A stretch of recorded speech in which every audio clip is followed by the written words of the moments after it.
আসসালামু আলাইকুম, শুভেচ্ছা আমন্ত্রণ জানাচ্ছি দেশের এবং দেশের বাইরের সকল দর্শক শ্রোতাকে চ্যানেল আই সংবাদে। সংবাদ আয়োজন নিয়ে বার্তা কক্ষে রয়েছে আহমেদ মেহেদী হাসান।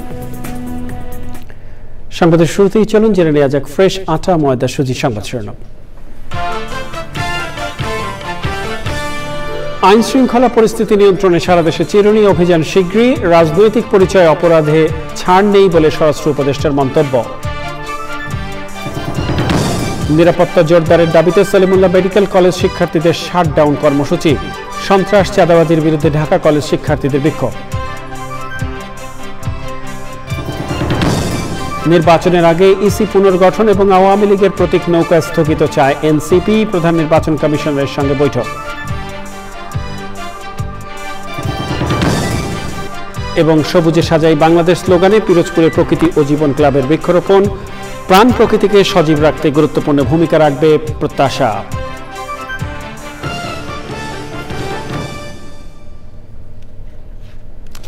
এছাড়াও নিটল টাটা বিশেষ সংবাদে যা থাকছে।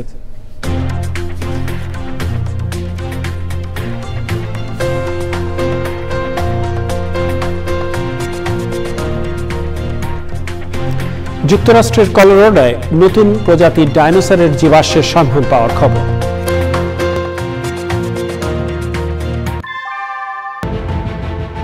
Primacy inbuilt. German technology. Bangladesh's first Thermix rod. Salam Steel Thermax. সংবাদ শিরোনামগুলো জানাচ্ছিলাম প্রিয় দর্শক। এখনকার সংবাদ আয়োজন একই সঙ্গে চ্যানেল আইর ইউটিউব চ্যানেলে এবং চ্যানেল আইর ওটিটি প্ল্যাটফর্ম আই স্ক্রিনে লাইভ স্ট্রিমিং হচ্ছে। যাওয়া যাক বিস্তারিত সংবাদে। সারা দেশে আইন শৃঙ্খলা পরিস্থিতি নিয়ন্ত্রণে শুরু হচ্ছে চিরুনি অভিযান। স্বরাষ্ট্র মন্ত্রণালয় আইন শৃঙ্খলা সংক্রান্ত উপদেষ্টা পরিষদ কমিটির সভায় এই সিদ্ধান্ত হয়েছে। মিটফোর্ড হাসপাতালের সামনে আলোচিত হত্যাকাণ্ডের ঘটনায় 7 জন গ্রেফতার হয়েছে জানিয়ে স্বরাষ্ট্র উপদেষ্টা বলেন, রাজনৈতিক পরিচয়ে কেউ অপরাধ করলে তাকেও ছাড় দেওয়া হবে না। বিস্তারিত জানাচ্ছেন রফিকুল বাশার। দেশের সার্বিক আইন শৃঙ্খলা পরিস্থিতি এবং মব বন্ধে সকল বাহিনীকে আরও কঠোর হওয়ার নির্দেশ দেওয়া হয়েছে। আইন শৃঙ্খলা সংক্রান্ত উপদেষ্টা পরিষদ কমিটির সভায় রাজধানীর মিটফোর্ড হাসপাতালের সামনে হত্যাকাণ্ডের ঘটনা নিয়েও আলোচনা হয়। স্বরাষ্ট্র উপদেষ্টা বলেন, রাজনৈতিক পরিচয়ে কেউ অপরাধ করলেও তাকে ছাড় দেওয়া হবে না। খুবই একটা দুঃখজনক ঘটনা। এই ধরনের ঘটনা একটা সভ্য সমাজে কোনো অবস্থায় মেনে নেওয়া যায় না। পরিস্থিতি বিবেচনায় সরকার যে কোনো সময় চিহ্নিত অপরাধী ও সন্ত্রাসীদের ধরতে বিশেষ বা চিরুনি অভিযান পরিচালনা করতে পারে। অপরাধী সে যে কোনো দলেরই হোক না কেন, কোনো রাজনৈতিক অথবা অন্য কোনো পরিচয়ে কাউকে ছাড় দেওয়া হচ্ছে না। উপদেষ্টা জানান, ডিসেম্বরের মধ্যেই জাতীয় নির্বাচনের জন্য আইন শৃঙ্খলা সংক্রান্ত প্রস্তুতি সম্পন্ন করা হবে। নির্বাচন ক্ষেত্রে আপনারা জানেন, এটা হলো আইন শৃঙ্খলা বাহিনী যেমন একটা স্টেক হোল্ডার, প্রশাসন হলো একটা স্টেক হোল্ডার, আর একটা স্টেক হোল্ডার ইলেকশন কমিশন, আর একটা হলো সবচেয়ে বড় হলো যারা ইলেকশনে অংশগ্রহণ করবে তারা। এখানে 4 ভাগের 1 ভাগে কিন্তু আমাদের প্রিপারেশনটা আমরা ডিসেম্বরের ভিতরে শেষ করতে চাচ্ছি। তারপরে ধরেন যে ইলেকশনের ডেট এটা এটা দিবে হলো ইলেকশন কমিশন, তারা এটা কবে ইলেকশন দেবে তো একটা টেন্টেটিভ ডেট তো আপনাকে সবসময় বলা হয়েছে যে রোজার আগে হতে পারে, রোজার পরে হতে পারে। আইন শৃঙ্খলা পরিস্থিতি নিয়ন্ত্রণে সেনাবাহিনীকে আরও 2 মাস বিচারিক ক্ষমতা দিয়ে প্রজ্ঞাপন জারি করেছে জনপ্রশাসন মন্ত্রণালয়। Rafiqul Bashar, channel I, Dhaka. পুরান ঢাকায় মিটফোর্ড হাসপাতালের সামনে ভাঙারি ব্যবসায়ী সোহাগ হত্যাকাণ্ডের সময় ঘটনাস্থলে আনসার সদস্যের ডিউটি ছিল না বলে জানিয়েছেন আনসার ও গ্রাম প্রতিরক্ষা বাহিনীর মহাপরিচালক মেজর জেনারেল আব্দুল মোতালেব সাজ্জাদ মাহমুদ। সদর দপ্তরের সাংবাদিকদের সঙ্গে মতবিনিময় সভায় মহাপরিচালক দাবি করেন, ওই ঘটনায় আনসার সদস্যদের অবহেলা বা দায়িত্ব পালনের ব্যত্যয় হয়নি। তিনি জানান, হাসপাতালের নিরাপত্তার দায়িত্বে আনসার সদস্যদের দুপুর 2টা পর্যন্ত ডিউটি ছিল, আর হত্যাকাণ্ড ঘটেছে বিকেলে। সেখানে প্রয়োজনের তুলনায় আনসার সদস্য কম বলেও জানান তিনি। কোথায় দাঁড়াবে এটা পুরো হাসপাতালের ডিউটি রোস্টারে ফিক্স করা আছে যে এই জায়গায় গ্যাস্ট্রোলজি, অমুক জায়গায় অমুক জায়গায় অমুক জায়গায়, এবং সেই ক্ষেত্রে আমাদের গেটে ছিল 2টা পর্যন্ত ডিউটি। ঘটনা হয়েছে বিকালে 5টার পরে, ওই সময় তো ওই জায়গায় নাই লোক। Then how can you make a ব্যত্যয়, how can you make a someone responsible? তা তো না। রাজধানীর স্যার সলিমুল্লাহ মেডিকেল কলেজ হাসপাতালের সামনে ব্যবসায়ী হত্যার পর কলেজের নিরাপত্তা নিশ্চিত করার দাবিতে শাটডাউন কর্মসূচি করেছেন শিক্ষার্থীরা। কার্যকর পদক্ষেপ না নেওয়া পর্যন্ত কর্মসূচি চালানোর কথা জানিয়েছেন তারা। মিটফোর্ড হাসপাতাল চত্বরে নিরাপত্তার দাবিতে একদিনের কর্মবিরতি পালন করেছেন ইন্টার্ন চিকিৎসকরা, জানাচ্ছেন লাইলা নওশিন।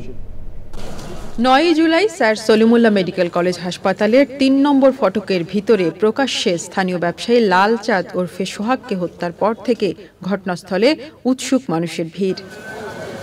পাশেই আনসার ক্যাম্প ও অনেক মানুষের সামনে এমন নৃশংস হত্যাকাণ্ড ঘটায় নিরাপত্তাহীনতার কথা জানান স্থানীয়রা। আমিও সবার মতো ওই যে মোবাইলে ভাইরাল হয়েছে ওটা দেখছি। একটা ঘটনা ঘটলে তো ভয় একটু থাকে। হ্যাঁ, দোকানদার তো সব আসলো, তখন তো কেউ আসে না। অনেক দুর্ঘটনা হইতাছে, একটা দুইটা নাম কোনো নিরাপত্তা নাই এখানে। ক্যাম্পাসে নিরাপত্তা নিশ্চিত করা সহ বিভিন্ন দাবি নিয়ে কলেজ প্রশাসনের কাছে গেলে কোনো পদক্ষেপ না নেওয়ায় শাটডাউন সহ বিক্ষোভ কর্মসূচিতে সলিমুল্লাহ মেডিকেল কলেজের শিক্ষার্থী ও ইন্টার্ন চিকিৎসকরা।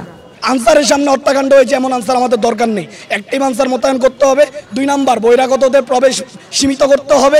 3 নাম্বার হসপিটাল এরিয়াতে যত মাদকাসক্ত বহিরাগত পোলাপান আছে ওদেরকে হসপিটাল এরিয়াতে ঢুকতে দেওয়া যাবে না। 2টা পাথর পড়ে আছে, ওই পাথরটা অনেকটা তীর্থস্থানের মতো হয়ে আছে, মানুষ এসে দেখে যায়, ছবি তুলে যায়, এখানে টিকটক করতেছে। এগুলোর জন্য কেন আন্দোলন করবো আমরা বলেন তো? সিসি ক্যামেরার জন্য, সিকিউরিটি গার্ডের জন্য, মেডিকেলে আসছে, এগুলো আন্দোলন করতে আমাদের। সকালে মেডিকেল কলেজ সংলগ্ন সড়কে অবৈধ দোকানপাট উচ্ছেদ করেছে পুলিশ ও জুডিশিয়াল ম্যাজিস্ট্রেট। মিটফোর্ড হাসপাতালের সামনে ব্যবসায়ী হত্যার প্রতিবাদে ঢাকা কলেজের সাধারণ শিক্ষার্থীরা কলেজের প্রধান গেট থেকে আশপাশের এলাকায় বিক্ষোভ মিছিল করেছেন। সারা দেশে চাঁদাবাজি ও সন্ত্রাস বন্ধে কার্যকর ব্যবস্থা নেওয়ার দাবিও জানান তারা। লাইলা নওশিন, চ্যানেল আই, ঢাকা। শাপলা প্রতীককে তফসিলভুক্ত করতে ইসির প্রতি আহ্বান জানিয়েছে জাতীয় নাগরিক পার্টি এনসিপি। সেই সাথে আওয়ামী লীগের নিবন্ধন স্থগিত থাকায় নৌকা প্রতীক তালিকা থেকে বাদ দেওয়ার দাবি জানিয়েছেন এনসিপি। সকালে আগারগাঁও নির্বাচন ভবনে প্রধান নির্বাচন কমিশনার এএমএম নাসির উদ্দিনের সঙ্গে বৈঠক করে এনসিপির 5 সদস্যের প্রতিনিধি দল। পরে দলের নেতারা বলেন, শাপলা প্রতীক হিসেবে পেতে আইনি বাধা নেই। দলের মুখ্য সমন্বয়ক নাসির উদ্দিন পাটোয়ারি বলেন, শাপলা প্রতীকের বিকল্প নেই, এটি দেয়া না হলে রাজনৈতিকভাবে লড়াই করা হবে।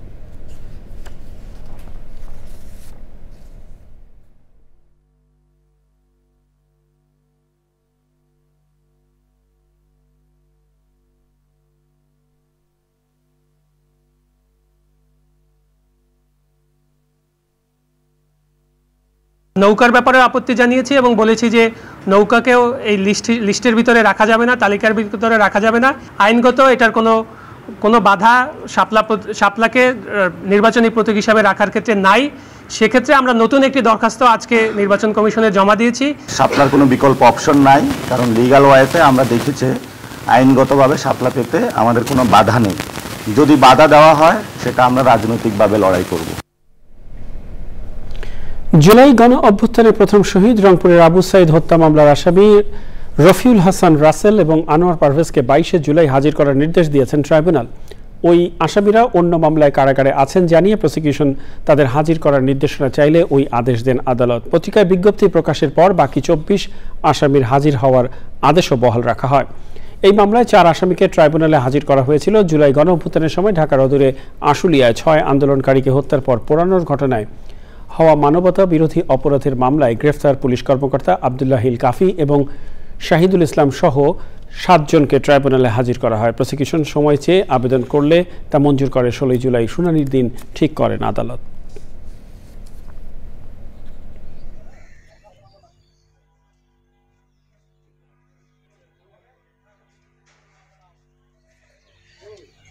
শহীদ আবু সাইদকে যে নির্মম নিষ্ঠুরভাবে হত্যা করেছে সেই মামলাটিতে মাননীয় ট্রাইব্যুনাল 30 জন আসামির বিরুদ্ধে কগনিজেন্স নিয়েছেন।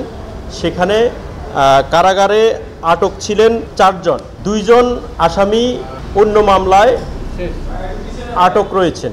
সেই 2 জনকে এই মামলায় প্রোডাকশন ওয়ারেন্ট ইস্যু মূলে হাজির করার জন্য আমরা মাননীয় ট্রাইব্যুনালে আবেদন করেছি। মাননীয় ট্রাইব্যুনাল সেটি মঞ্জুর করেছেন।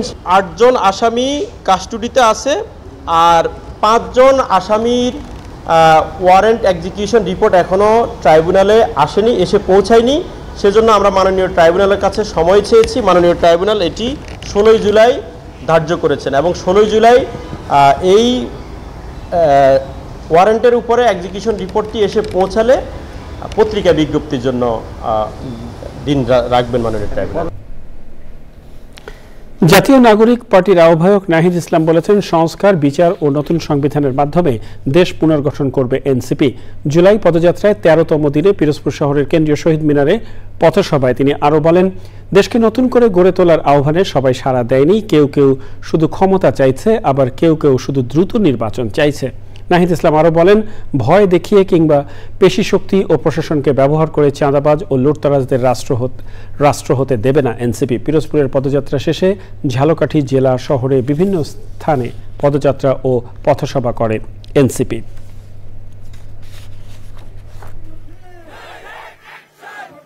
সকলে মিলে আসুন এই সরকারকে সহযোগিতা করি এবং দেশটাকে নতুন করে গড়ে তুলি। কিন্তু আমাদের সেই আহ্বানে সবাই সাড়া দেয় নাই।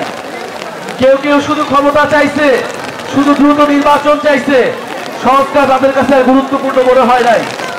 কিন্তু আমরা বলছি সংস্কার লাগবে এবং এই আওয়ামী লীগের বিচার লাগবে এবং একটা নতুন সংবিধান লাগবে। রাষ্ট্রায়ত্ত 4 ব্যাংক দীর্ঘদিনের লুটপাট এবং অনিয়মের কারণে খেলাপি ঋণে চাপা পড়েছে বলে মন্তব্য করেছেন আওয়ামী লীগ সরকার পতনের পর নিয়োগ পাওয়া প্রধান নির্বাহী কর্মকর্তারা। দায়িত্ব নিয়ে ক্ষত সারানোর চেষ্টা করছেন উল্লেখ করে চ্যানেল আইকে তারা বলেছেন, গ্রাহকের আস্থায় সোনালী, জনতা, অগ্রণী এবং রূপালী ব্যাংক গত 6 মাসে আমানত বেড়েছে। তবে নতুন করে ঋণ দেওয়ার ক্ষেত্রে সব ব্যাংকই অনেক সাবধানী। রিজভী নওয়াজের রিপোর্ট। সরকারের মালিকানায় থাকা বাণিজ্যিক ব্যাংকগুলোর মধ্যে বড় 4 ব্যাংক সোনালী, জনতা, অগ্রণী ও রূপালী ব্যাংকের খেলাপি ঋণের পরিমাণ যথাক্রমে 20, 72, 40 ও 42%। হলমার্কের ঘটনার পর সবচেয়ে বড় সোনালী ব্যাংক ঋণ দেওয়ার ক্ষেত্রে সতর্ক। ব্যাংকটিতে খেলাপি ঋণও কম। দ্বিতীয় বৃহত্তম জনতা ব্যাংকের খেলাপি ঋণ সবচেয়ে বেশি। ফলে প্রতিদিন 22,000 কোটি টাকা ধার করতে হতো ব্যাংকটিকে। খেলাপি ঋণের দিক থেকে সোনালী ব্যাংকের অবস্থান খুবই ভালো আমি বলবো। কারণ হলো হলমার্কসের যে ঋণের এগেনস্টে যে মর্গেজ প্রপার্টি আছে সেটা কিন্তু আমরা আইনের মাধ্যমে কিন্তু সেটা সেল দেওয়ার কিন্তু প্রক্রিয়া চালু রাখছি এবং সেটা আশা করছি যে অল্প দিনের মধ্যে আমাদের একটা ক্ষেত্রে একটা ভালো অর্জন আমরা দেখাতে পারবো। আমাদের 22,000 কোটি টাকা পার ডে যে বোরোয়িং ছিল সেই বোরোয়িং এখন 14,000 কোটি টাকাতে নেমেছে। All money market, Bangladesh bank থেকে রিপো এরকম নিয়ে আমাদের এই কাজটা করতে হতো। প্রতিদিন 22,000 কোটি টাকা, এখন লাগে 14,000 কোটি টাকা। ডিউ টু আমার যেহেতু ডিপোজিট লেভেলটা বেড়েছে, আমরা মনে করেছি এটা প্রথম জায়গা, কাস্টমারদের আস্থার জায়গায় যেন কোনো চিহ্ন আসে। শত অনিয়মের পরও মানুষের আস্থায় ঘুরে দাঁড়ানোর চেষ্টায় রাষ্ট্রায়ত্ত ব্যাংক।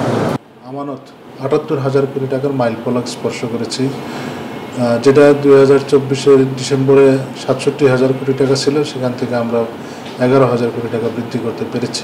আমাদের যে এডি রেশিওটা এটা একটা স্ট্যান্ডার্ড পজিশনে রয়েছে। আমাদের এডি রেশিও 74%। বিশেষ করে আমাদের ফোকাস সিএমএসএমই খাতে। 13,000 কোটি টাকা ডিপোজিট বেড়েছে আর অ্যাডভান্স বেড়েছে 2,800 কোটি টাকা, 2,800 কোটি টাকা। এই হাফ ইয়ারলি সব থেকে বেশি ফরেন রেমিটেন্স এসছে এবং যেটা ব্যাপক, এটা আমরা চিন্তা করিনি যে 19,000 কোটি টাকা এখানে ফরেন রেমিটেন্স আসবে। আমার কোনো ফান্ড ক্রাইসিস নাই। সবথেকে বড় কথা হলো কোনো ফান্ড চেক দিয়ে 5 মিনিট বসে থাকবে কিংবা ওই যে দ্বিগুণ হবে 3 গুণ হবে লোভ দিয়ে আমরা টাকা নিয়ে, এইটা আমার নাই। প্রভাবশালী গ্রাহকদের অনিয়মে ক্ষতিগ্রস্ত সরকারি ব্যাংকগুলো এখন ঝুঁকছে ক্ষুদ্র ও মাঝারি গ্রাহকদের অর্থায়নে। Rizvi Nawaz, channel I, Dhaka. রাজধানীর পল্লবীর আলমদির টেক এলাকায় একটি ডেভেলপার কোম্পানির কাছে 5 কোটি টাকা চাঁদা দাবির ঘটনায় 3 জনকে গ্রেফতার করেছে পুলিশ। পুলিশ বলছে, অপরাধী যেই হোক আইনের আওতায় আনা হবে। শহীদুল রাজুর রিপোর্ট। চাঁদার দাবিতে রাজধানীর পল্লবীতে একে বিল্ডার্স নামে আবাসন প্রতিষ্ঠানে হামলা চালায় সন্ত্রাসীরা। টাকা না দেওয়ায় 2 দফায় প্রতিষ্ঠানে হামলা করে সন্ত্রাসীরা সিসি ক্যামেরা সহ অনেক কিছু নিয়ে যায়। দুর্বৃত্তদের গুলিতে শরীফুল ইসলাম নামে প্রতিষ্ঠানের একজন কর্মকর্তা গুরুতর আহত হন। ভুক্তভোগীরা জানিয়েছেন, মিরপুর এলাকার অন্যতম সন্ত্রাসী জামিল এই চাঁদাবাজির অন্যতম হোতা। শুক্রবার লাঞ্চের পরে আমি রেস্ট করতেছিলাম, এমন সময় একটা বাইরের মালয়েশিয়ান ফোন আসলো। তো সহজ সরলভাবে ফোনটা রিসিভ করলাম, সালাম বললাম, সালামের উত্তর আসলো। তারপরে শুধু বলল যে আমি অমুক, আপনি ভালো ব্যবসা করতেছেন, 5 কোটি টাকা আমাদেরকে দিতে হবে, কবে দিবেন জানায়েন। এই কথা বলে সে ফোনটা কেটে দিল। 2-3 ঘন্টার ভিতরে দেখলাম যে 40-50 জন লোক আমাদের অফিস ঘেরাও করে ফেলছে, ভিতরে ঢুকছে, মাইট বিট করে যারা কর্মচারী ছিল তাদের কাছ থেকে মোবাইল টোবাইল নিয়ে আর বলে গেল যে অমুকের সাথে কথা বললো। হ্যাঁ, তো নাহলে কাজ সব বন্ধ, কোনো কাজ করতে পারবো না। পুলিশ বলছে জামিলের অবস্থান শনাক্ত সহ জড়িতদের আটকের চেষ্টা চলছে।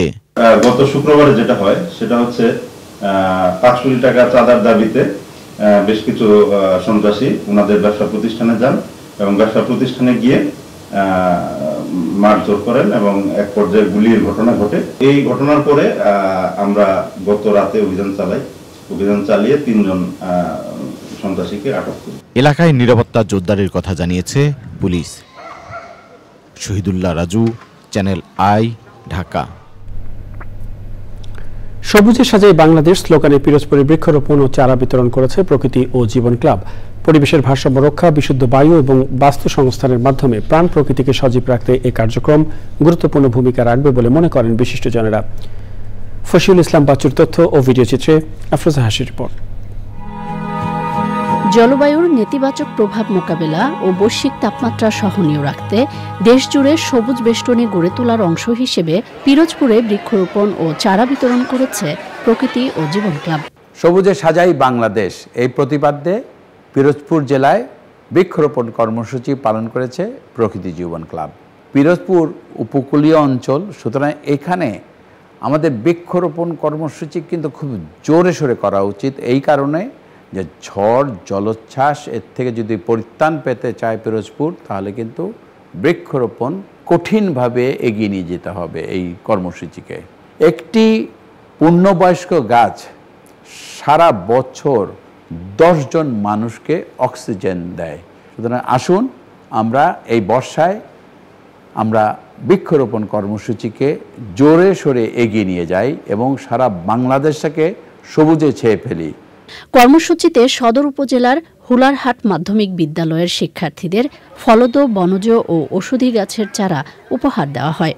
ফল পাই, গাছ আমাদের ছায়া দেয়, গাছ থেকে আমরা জ্বালানি পাই, অক্সিজেন পাই। আমাদের আগামী প্রজন্ম প্রকৃতির রক্ষা করার যে প্রক্রিয়াগুলো সেগুলো সম্পর্কে এই ক্লাবের মাধ্যমে জানতে পারবে। অনুষ্ঠানে প্রধান অতিথি ছিলেন বরিশাল রেঞ্জের অতিরিক্ত ডিআইজি মোহাম্মদ নিজামুল হক।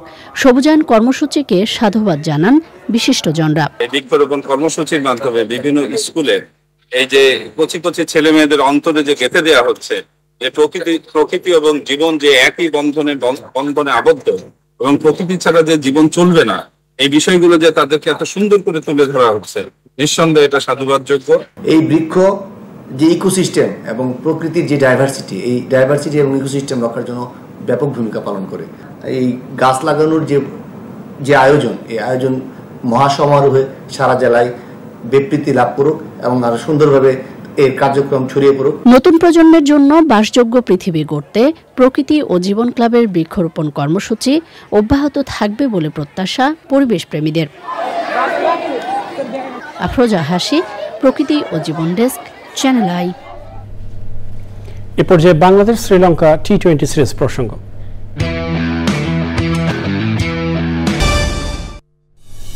বিরতির পর আবারও ফিরে এলাম চ্যানেল আই সংবাদে। কাতারের দোহায় যুদ্ধবিরতি আলোচনার মধ্যেও গাজার হামলা অব্যাহত রেখেছে ইসরায়েলি সেনারা। গাজায় নুসাইরাত শরণার্থী ক্যাম্পের আবাসিক ভবন এবং একটি বাজারে বিমান ও ড্রোন হামলা চালিয়েছে ইসরায়েল। এতে অন্তত 59 ফিলিস্তিনি নিহত হয়েছে। এর মধ্যে পানি বিতরণ কেন্দ্রে হামলায় 10 জন নিহত হয়। এদিকে ফিলিস্তিনিকে স্বাধীন রাষ্ট্র হিসেবে স্বীকৃতি দেওয়ার আহ্বান জানিয়েছেন যুক্তরাজ্যের লেবার পার্টির 59 জন এমপি। এমনকি ফিলিস্তিনিদের গাজার দক্ষিণে রাফা শহরে স্থানান্তর করার প্রক্রিয়ায় নিন্দা জানিয়েছেন তারা। গাজায় ত্রাণের অবরোধ ভাঙতে ফিলিস্তিনপন্থী কর্মীদের জোট ইটালি থেকে গাজার উদ্দেশ্যে 3য় জাহাজ যাত্রা শুরু করেছে। আইস্ক্রিন সাংস্কৃতিক সংবাদ।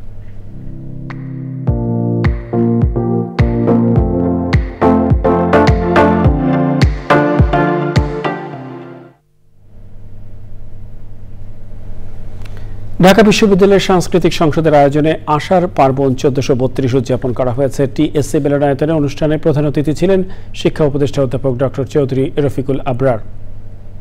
বিশেষ অতিথি ছিলেন সাংস্কৃতিক ব্যক্তিত্ব তারিক আনাম খান এবং নৃত্যশিল্পী মুনমুন আহমেদ। সভাপতিত্ব করেন ঢাকা বিশ্ববিদ্যালয়ের সাংস্কৃতিক সংসদের মডারেটর অধ্যাপক ডক্টর রাশেদা রওনক খান।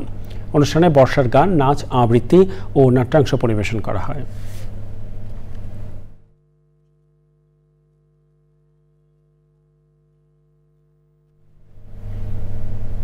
নিটল টাটা বিশেষ সংবাদ।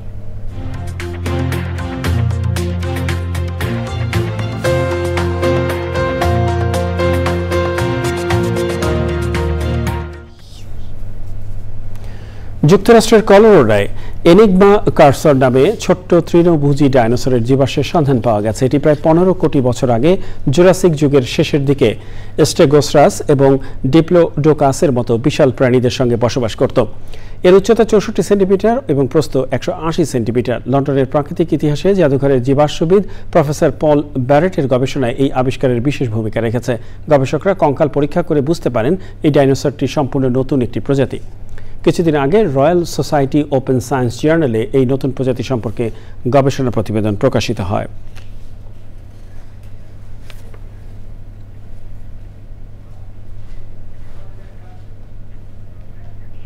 পূবালী ব্যাংক বাণিজ্য সংবাদ।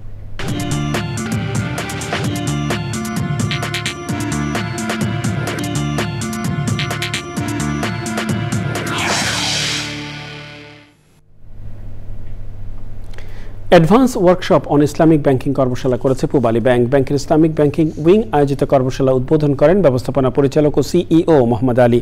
বিশেষ অতিথি ছিলেন ব্যাংকের উপব্যবস্থাপনা পরিচালক মোহাম্মদ ইসা, মোহাম্মদ শাহাদাত হোসেন এবং সুলতানা শরীফুন নাহার। সভাপতিত্ব করেন ইসলামিক ব্যাংকিং উইং প্রধান ও মহাব্যবস্থাপক দেওয়ান জামিল মাসুদ।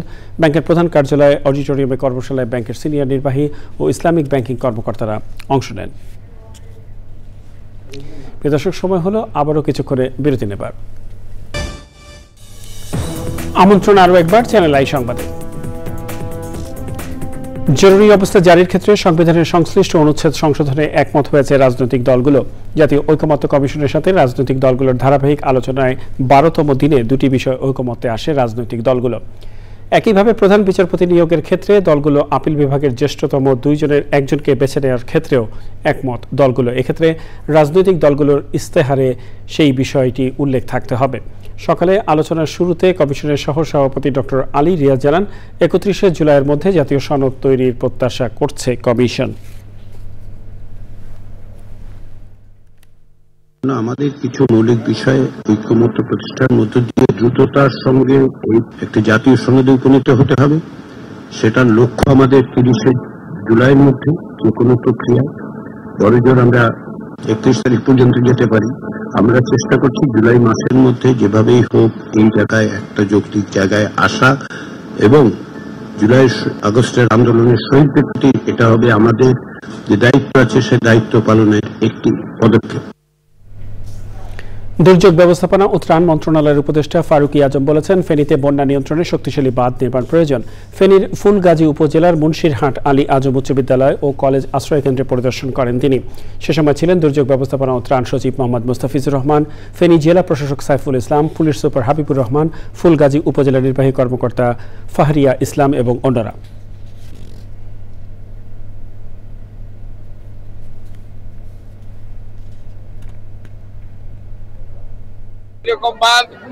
এই ধরনের বন্যা পরিস্থিতি মোকাবেলা করতে পারবে না। এটা করতে হলে আরো শক্তিশালী বাঁধ এবং উদ্যোগ আয়োজন প্রয়োজন। সেটা দেখার জন্য এই অভিজ্ঞতার আলোকে যে বড় ধরনের প্রজেক্টের আয়োজন করা হচ্ছে, ওই প্রকল্প যাতে যথাযথভাবে যথাযথ কর্তৃপক্ষ যথাযথ টেকনিক্যাল সাপোর্ট নিয়ে এটা করা যায়, সেই উদ্যোগ আয়োজন সম্পন্ন করা হবে। জাতীয় পার্টির একাংশের মহাসচিব কাজী মামুনুর রশিদ বলেছেন, দেশবাসীকে আতঙ্ক থেকে মুক্তি দিতে সেনাপ্রধানের দ্রুত পদক্ষেপ নেওয়া প্রয়োজন। রাজধানীতে দলের সংবাদ সম্মেলনে তিনি বলেন, দেশের অস্থির পরিস্থিতি নিয়ন্ত্রণে অন্তর্বর্তী সরকার উদাসীনতার পরিচয় দিচ্ছে। এ অবস্থা থেকে উত্তরণে সেনাবাহিনীকে ম্যাজিস্ট্রেসি ক্ষমতা প্রয়োগের আহ্বান জানান তিনি।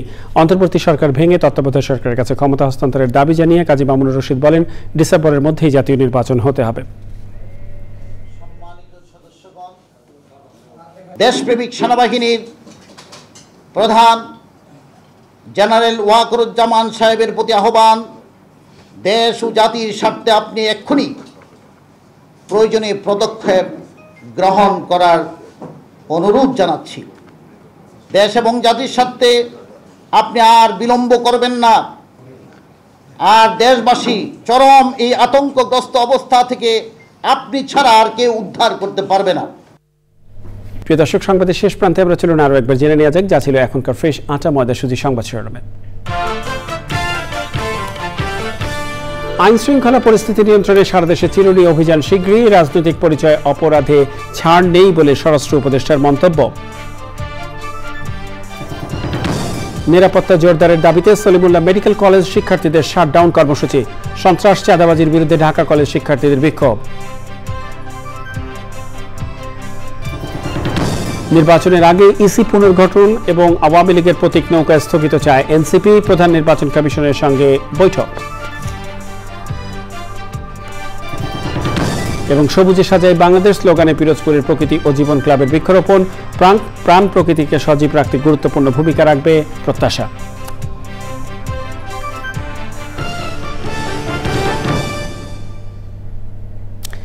এর সাথে শেষ করছি এখনকার সংবাদ আয়োজন। সংবাদে এতক্ষণ আমাদের সাথে থাকার জন্য সংবাদ টিমের সবার পক্ষ থেকে আপনাদের আবার শুনেছি।